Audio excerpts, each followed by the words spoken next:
No one told me that the reward for growing up was that I get to be an adult during unprecedented times. And no one left a manual. When I say I'm tired, Grandpa, you say that's too damn bad. I'm tired, Grandpa. That's too damn bad. I did go on a grippy sock vacation in 2019, so I do have some tools on how to stay grounded.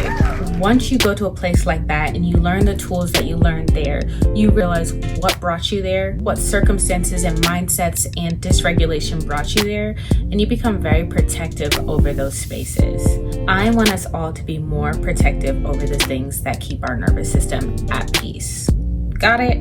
And if you don't know, a regulated nervous system basically just means that when it's time to work, you can work. When it's time to play, you can play. When it's time to resist, zoom in.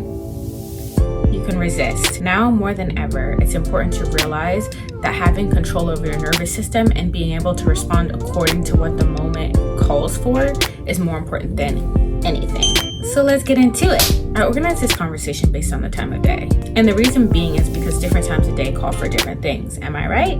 Right.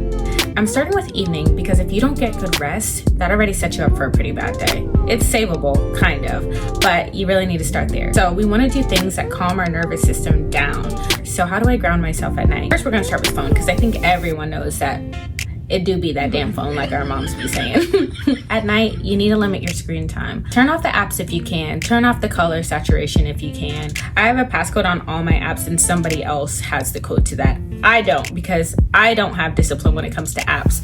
I could scroll all day. I love the dopamine slingshot of all these apps. Unfortunately, like my body does. I don't, like my brain here doesn't, but my body really loves the addiction. So one thing I do is I have my apps set so that I can only get in them so much. I also sleep with a weighted blanket. I love that thing.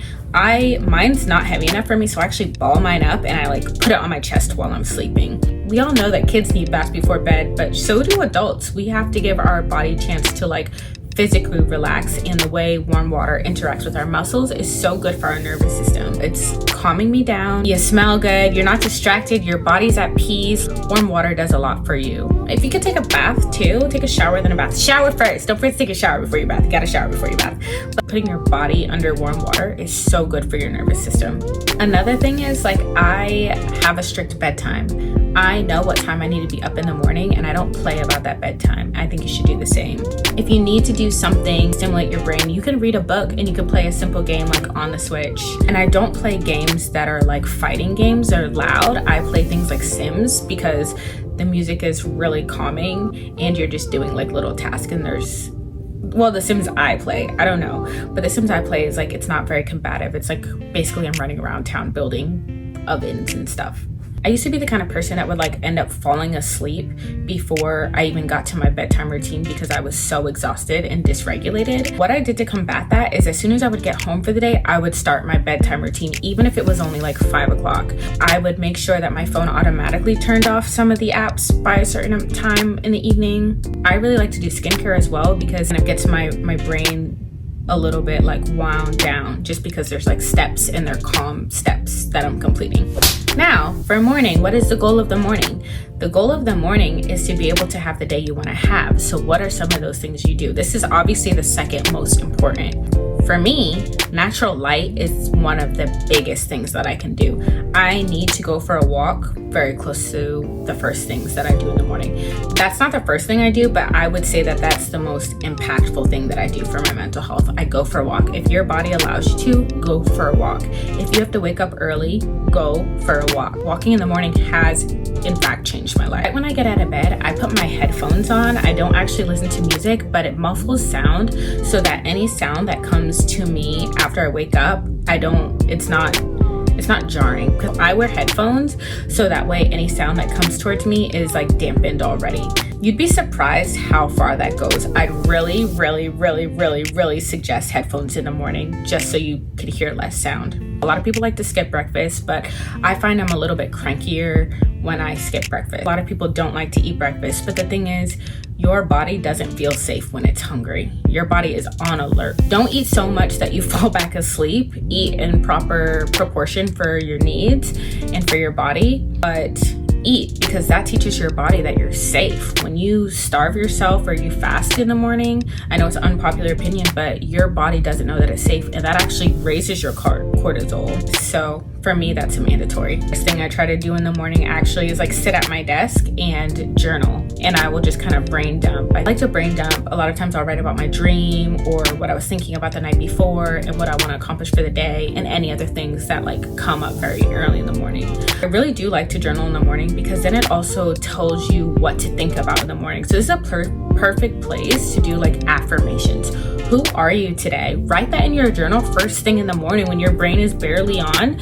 I promise, like, you will have so much of a better day and you will be so much more grounded if you tell yourself who you are in your journal in the morning. You wrote it down, you said what you want to do, way more likely to do it, for me anyway.